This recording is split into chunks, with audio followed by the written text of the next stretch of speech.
بٹوارے کے 2-3 سال بعد پاکستان اور ہندوستان کی حکومتوں کو خیال آیا کہ اخلاقی قیدیوں کی طرح پاگلوں کا تبادلہ بھی ہونا چاہیے، یعنی جو مسلمان پاگل ہندوستان کے پاگل خانوں میں ہیں انہیں پاکستان پہنچا دیا جائے، اور جو ہندو اور سکھ پاگل پاکستان کے پاگل خانوں میں ہیں انہیں ہندوستان کے حوالے کر دیا جائے۔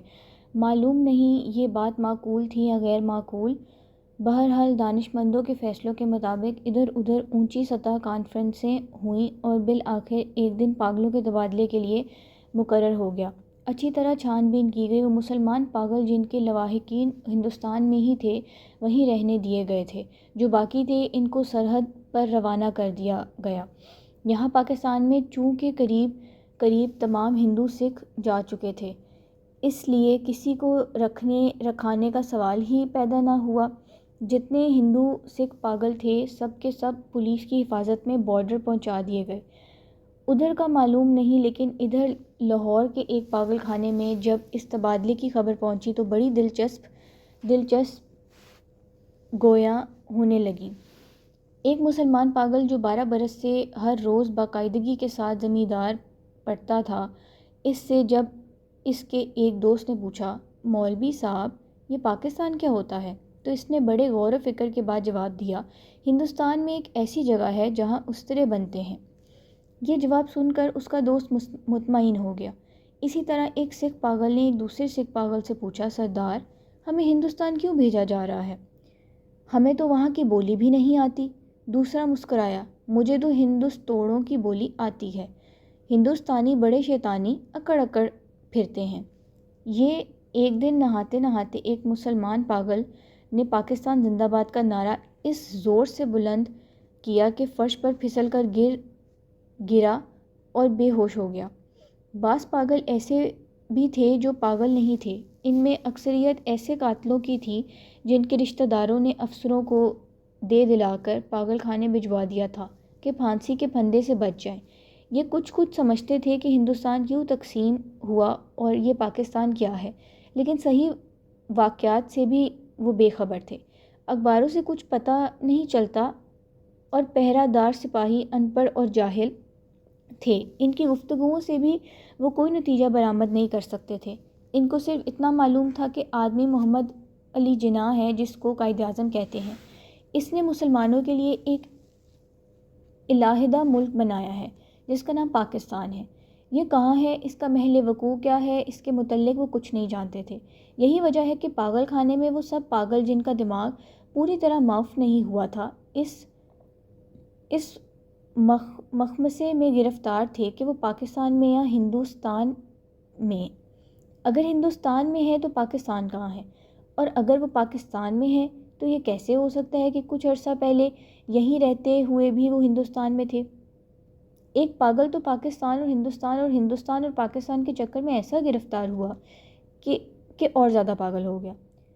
جھاڑو دیتے دیتے ایک دن درخت پر چڑھ گیا اور ٹہنے پر بیٹھ کر 2 گھنٹے مسلسل تقریر کرتا رہا جو پاکستان اور ہندوستان کے نازک مسئلے پر تھی۔ سپاہیوں نے اسے نیچے اترنے کو کہا، وہ اور اوپر چڑھ گیا۔ ڈرایا دھمکایا تو اس نے کہا، میں ہندوستان میں رہنا چاہتا ہوں نہ پاکستان میں اس درخت پر رہوں گا۔ بڑی مشکلوں کے بعد جب اس کا دورہ سرد پڑا تو وہ نیچے اترا اور اپنے ہندو سکھ دوستوں سے گلے مل کر رونے لگا۔ اس خیال سے اس کا دل بھر آیا تھا کہ وہ اسے چھوڑ کر ہندوستان چلے جائیں گے۔ ایک MSc پاس ریڈیو انجینئر جو مسلمان تھا اور دوسرے پاگلوں سے بالکل الگ تھلگ باغ کی ایک خاص روش پر سارا دن خاموش ٹہلتا رہتا تھا، یہ تبدیلی نمودار ہوئی کہ اس نے تمام کپڑے اتار کر دفعہ دار کے حوالے کر دیے اور ننگ دھڑنگ سارے باغ میں چلنا پھرنا شروع کر دیا۔ چنیوٹ کے ایک موٹے مسلمان پاگل نے، جو مسلم لیگ کا سرگرم کارکن رہ چکا تھا اور دن میں 1500 مرتبہ نہایا کرتا تھا، ایک لخت یہ عادت ترک کر دی۔ اس کا نام محمد علی تھا۔ چنانچہ اس نے ایک دن اپنے جنگلے میں اعلان کر دیا کہ وہ قائد اعظم محمد علی جناح ہے۔ اس کی دیکھا دیکھی ایک سکھ پاگل ماسٹر تارا سنگھ بن گیا۔ قریب تھا کہ اس جنگلے میں خون خرابہ ہو جائے گا، مگر دونوں کو خطرناک پاگل قرار دے کر علیحدہ بند کر دیا۔ لاہور کا ایک نوجوان ہندو وکیل تھا جو محبت میں ناکام ہو کر پاگل ہو گیا تھا۔ جب اس نے سنا کہ امرتسر ہندوستان میں چلا گیا ہے تو اسے بہت دکھ ہوا۔ اسی شہر کے ایک ہندو لڑکی سے اسے محبت ہوئی تھی۔ گو اس نے اس وکیل کو ٹھکرا دیا، مگر دیوانگی کی حالت میں بھی وہ اس کو نہیں بھولا تھا۔ چنانچہ وہ ان تمام ہندو اور مسلم لیڈروں کو گالیاں دیتا تھا جنہوں نے مل کر ہندوستان کے 2 ٹکڑے کر دیے۔ اس کی محبوبہ ہندوستانی بن گئی اور وہ پاکستانی۔ جب تبادلے کی بات شروع ہوئی تو وکیل کو کئی پاگلوں نے سمجھایا کہ وہ برا نہ کرے، اس کو ہندوستان بھیج دیا جائے گا، اس ہندوستان میں جہاں اس کی محبوبہ رہتی ہے۔ مگر وہ لاہور چھوڑنا نہیں چاہتا تھا، اس لیے اس کا خیال تھا کہ امرتسر میں اس کی پریکٹس نہیں چلے گی۔ یورپین وارڈ میں 2 اینگلو انڈین پاگل تھے۔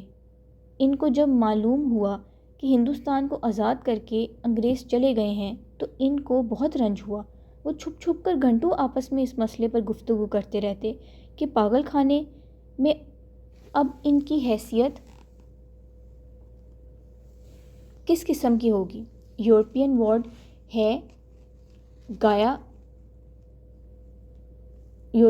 رہے گا یا اڑا دیا جائے گا، بریک فاسٹ ملا کرے گا یا نہیں، کیا انہیں ڈبل روٹی کے بجائے بلڈی انڈین چپاتی تو زہر مار نہیں کرنا پڑے گی۔ ایک سکھ تھا جس کو پاگل خانے میں داخل ہوئے 15 برس ہو چکے تھے۔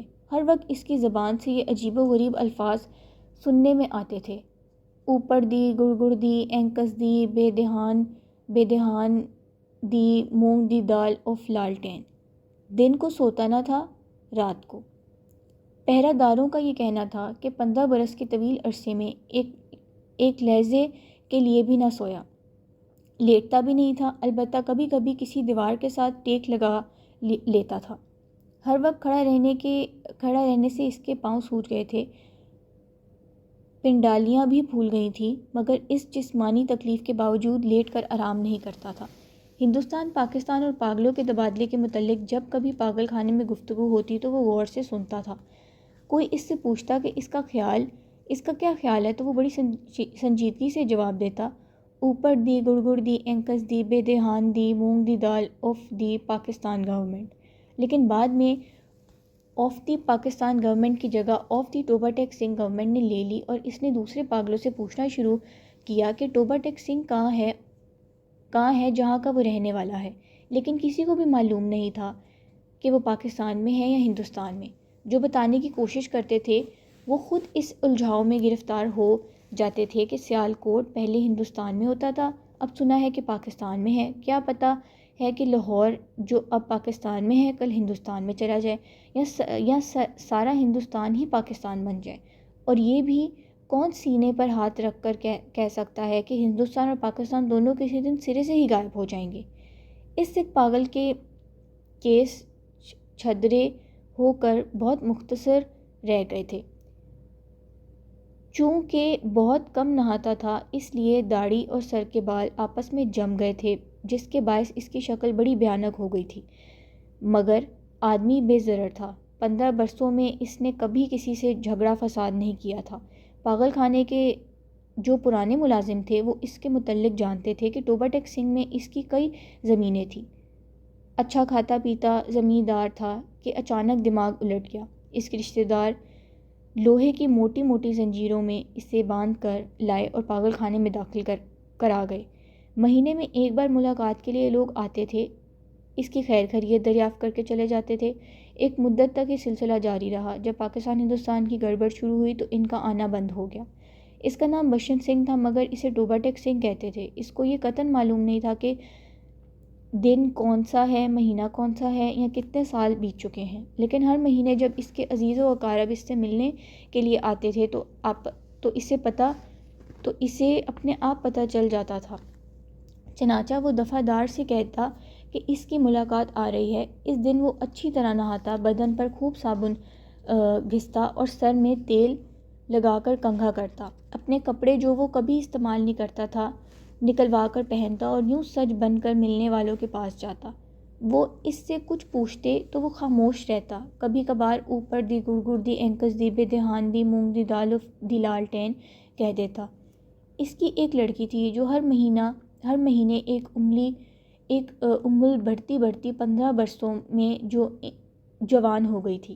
بشنت سنگھ اس کو پہچانتا ہی نہیں تھا۔ وہ بچی تھی جب بھی اپنے ماں باپ کو دیکھ کر روتی تھی، جو ان جوان ہوئی تب بھی اس کی آنکھوں میں سے آنسو بہتے تھے۔ پاکستان اور ہندوستان کا قصہ شروع ہوا تو اس نے دوسرے پاگلوں سے پوچھنا شروع کیا کہ ٹوبہ ٹیک سنگھ کہاں ہے۔ جب اطمینان بخش جواب نہ ملا تو اس کی کریت دن بدن بڑھتی گئی۔ اب ملاقات بھی نہیں آتی تھی۔ پہلے تو اسے اپنے آپ پتہ چل جاتا تھا کہ ملنے والے آ رہے ہیں، پر اب جیسے اس کے دل کی آواز بھی بند ہو گئی تھی جو اس سے ان کی آمد کی خبر دیا کرتی تھی۔ اس کی بڑی خواہش تھی کہ وہ لوگ آئیں جو اس سے ہمدردی کا اظہار کرتے تھے اور اس کے لیے پھل، مٹھائیاں اور کپڑے لاتے تھے۔ وہ اگر ان سے پوچھتا کہ ٹوبہ ٹیک سنگھ کہاں ہے تو وہ یقیناً اسے بتا دیتے کہ پاکستان میں ہے یا ہندوستان میں، کیونکہ اس کا خیال تھا کہ وہ ٹوبہ ٹیک سنگھ ہی سے آتے ہیں جہاں اس کی زمینیں ہیں۔ پاگل خانے میں ایک پاگل ایسا بھی تھا جو خود کو خدا کہتا تھا۔ جب بشنت سنگھ نے پوچھا کہ ٹوبہ ٹیک سنگھ پاکستان میں ہے یا ہندوستان میں، تو اس نے حسب عادت کہکا لگایا اور کہا وہ پاکستان میں ہے نہ ہندوستان میں، اس لیے کہ ہم نے ابھی تک حکم نہیں دیا۔ بشنت سنگھ نے اس خدا سے کئی مرتبہ بڑی منت سماجت سے کہا کہ وہ حکم دے دے تاکہ جھنجھٹ ختم ہو، مگر وہ بہت مصروف تھا، اس لیے اسے اور بے شمار حکم دینے تھے۔ ایک دن تنگ آ کر وہ اس پر برس پڑا۔ اوپر دی گڑگڑ دی اینکس دی بے دہان دی مونگ دی دال of the واہے grow G the Khalsa and واہے گرو جی دی فتح، جو بولے سو نہال ست سسری اکال۔ اس کا شاید مطلب تھا کہ مسلمانوں کی خدا ہو، کہ تم مسلمانوں کی خدا ہو، سکھوں کی خدا ہوتے تو ضرور میری سنتے۔ تبادلے سے کچھ دن پہلے ٹوبہ ٹیک سنگھ کا ایک مسلمان جو اس کا دوست تھا ملاقات کے لیے آیا۔ پہلے وہ کبھی نہیں آیا تھا۔ جب بشنت سنگھ نے اسے دیکھا تو ایک طرف ہٹ گیا اور واپس جانے لگا، مگر سپاہیوں نے اسے روکا۔ یہ تم سے ملنے آیا ہے تمہارا دوست فضل دین۔ بشنت سنگھ نے فضل دین کو ایک نظر دیکھا اور کچھ بڑبڑانے لگا۔ فضل دین نے آگے بڑھ کر اس کے کندھے پر ہاتھ رکھا۔ میں بہت دنوں سے سوچ رہا تھا کہ تم سے ملوں، لیکن فرصت ہی نہ ملی۔ تمہارے سب آدمی خیریت سے ہندوستان چلے گئے تھے۔ مجھ سے جتنی مدد ہو سکی میں نے کی۔ تمہاری بیٹی روپ کور، وہ کچھ کہتے کہتے رک گیا۔ بشنت سنگھ کچھ یاد کرنے لگا۔ بیٹی روپ کور؟ فضل دین نے رک کر کہا، ہاں وہ بھی ٹھیک ٹھاک ہے، ان کے ساتھ ہی چلی گئی تھی۔ بشنت سنگھ خاموش رہا۔ فضل دین نے کہنا شروع کیا، انہوں نے مجھ سے کہا تھا کہ تمہاری خیر خیریت پوچھتا رہوں۔ اب میں نے سنا ہے کہ تم ہندوستان جا رہے ہو۔ بھائی سنگھ سے میرا سلام کہنا، اور بہن امرت کور سے بھی۔ بھائی ببلیر سنگھ سے کہنا فضل دین راضی خوشی ہے۔ 2 بھوری بھینسیں جو وہ چھوڑ گئے تھے، ان میں سے ایک نے کٹا دیا ہے اور دوسری کے کٹی ہوئی تھی، پر وہ 6 دن کی ہو کے مر گئی۔ اور میرے لائق جو خدمت ہو کہنا، میں ہر وقت تیار ہوں، اور یہ تمہارے لیے تھوڑے سے مرونڈے لایا ہوں۔ بشنت سنگھ نے مرونڈوں کی پوٹلی لے کر پاس کھڑے سپاہی کے حوالے کر دی اور فضل دین سے پوچھا، ٹوبہ ٹیک سنگھ کہاں ہے؟ فضل دین نے قدرے حیرت سے کہا، کہاں ہے؟ وہیں ہے جہاں تھا۔ بشنت سنگھ نے پوچھا، پاکستان میں یا ہندوستان میں؟ ہندوستان میں۔ نہیں پاکستان میں۔ فضل دین بوکھلا سا گیا۔ بشنت سنگھ بڑبڑاتا ہوا چلا گیا، اوپر دی گڑگڑ دی اینکس دی بے دہان دی مونگ دی دال اف دی لالٹین اینڈ ہندوستان اف در پھٹے منہ۔ تبادلے کی تیاریاں مکمل ہو چکی تھیں۔ ادھر سے ادھر جائے اور ادھر سے ادھر آنے والے پاگلوں کی فہرستیں پہنچ گئی تھیں اور تبادلے کا دن بھی مقرر ہو چکا تھا۔ سخت سردیاں تھیں جب لاہور کے پاگل خانے سے ہندو سکھ پاگلوں سے بھری ہوئی لاریاں پولیس کے محافظ دستے کے ساتھ روانہ ہوئیں۔ متعلقہ افسر بھی ہمراہ تھے۔ واگا کے بارڈر پر طارفین کی سپر انٹینڈنٹ ایک دوسرے سے ملے اور ابتدائی کارروائی ختم ہونے کے بعد تبادلہ شروع ہو گیا جو رات بھر جاری رہا۔ پاگلوں کو لاریوں سے نکالنا اور ان کو دوسرے افسروں کے حوالے کرنا بڑا کٹھن تھا۔ بعض تو باہر نکلتے ہی نہیں تھے، جو باہر نکلنے پر رضامند ہوتے تھے ان کو سنبھالنا مشکل ہو جاتا تھا کیونکہ ادھر ادھر بھاگ اٹھتے تھے۔ جو ننگے تھے ان کو کپڑے پہنائے جاتے تو وہ پھاڑ کر اپنے تن سے جدا کر دیتے۔ کوئی گالیاں بک رہا ہے، کوئی گا رہا ہے، آپس میں لڑ جھگڑ رہے ہیں، رو رہے ہیں، بلک رہے ہیں، کان پڑی آواز نہیں سنائی دیتی تھی۔ پاگل عورتوں کا شور و غل الگ تھا، اور سردی اتنی کڑاکے کی تھی کہ دانت سے دانت بج رہے تھے۔ پاگلوں کی اکثریت اس تبادلے کے حق میں نہیں تھی، اس لیے ان کی سمجھ میں نہیں آتا تھا کہ انہیں اپنی جگہ سے اکھاڑ کر کہاں پھینکا جا رہا ہے۔ وہ چند جو کچھ سوچ سمجھ سکتے تھے پاکستان زندہ باد اور پاکستان مرد آباد کے نعرے لگا رہے تھے۔ 2-3 مرتبہ فساد ہوتے ہوتے بچا کیونکہ بعض مسلمانوں اور سکھوں کو یہ نعرے سن کر طیش آ گیا تھا۔ جب بشنت سنگھ کی باری آئی اور واگا بارڈر کے اس پار متعلقہ افسر اس کا نام رجسٹر میں درج کرنے لگے تو اس نے پوچھا ٹوبہ ٹیک سنگھ کہاں ہے؟ پاکستان میں یا ہندوستان میں؟ متعلقہ افسر ہنسا، پاکستان میں۔ یہ سن کر بشنت سنگھ اچھل کر ایک طرف ہٹا اور دوڑ کر اپنے باقی ماندہ ساتھیوں کے پاس پہنچ گیا۔ پاکستان سپاہیوں نے اسے پکڑ لیا اور دوسری طرف لے جانے لگے، مگر اس نے چلنے سے انکار کر دیا۔ ٹوبہ ٹیک سنگھ یہاں ہے، اور زور زور سے چلانے لگا، اوپر دی گڑگڑ دی اینکس دی بھیدیہان دی مونگ دی دال if Toba take Singh and Pakistan. اسے بہت سمجھایا گیا کہ دیکھو اب ٹوبہ ٹیک سنگھ ہندوستان میں چلا گیا ہے، اگر نہیں گیا تو اسے فوراً وہاں بھیج دیا جائے گا، مگر وہ نہ مانا۔ جب اس کو زبردستی دوسری طرف لے جانے کی کوشش کی گئی تو وہ درمیان میں ایک جگہ اس انداز میں اپنی سوجی ہوئی ٹانگوں پر کھڑا ہو گیا جیسے اب اسے کوئی طاقت وہاں سے نہیں ہلا سکے گی۔ آدمی چونکہ بے ضرر تھا اس لیے اس سے مزید زبردستی نہ کی گئی، اس کو وہیں کھڑا رہنے دیا گیا اور تبادلے کا باقی کام ہوتا رہا۔ سورج نکلنے سے پہلے ساکت و صامت بشنت سنگھ کے حلق سے ایک فلک چگاف چیخ نکلی۔ ادھر ادھر سے کئی افسر دوڑے آئے اور دیکھا کہ وہ آدمی جو 15 برس تک دن رات اپنی ٹانگوں پر کھڑا رہا تھا اوندھے منہ لیٹا ہے۔ ادھر خاردار تاروں کے پیچھے ہندوستان تھا، ادھر ویسے ہی تاروں کے پیچھے پاکستان، درمیان میں زمین کے اس ٹکڑے پر جس کا کوئی نام نہیں تھا ٹوبہ ٹیک سنگھ پڑا تھا۔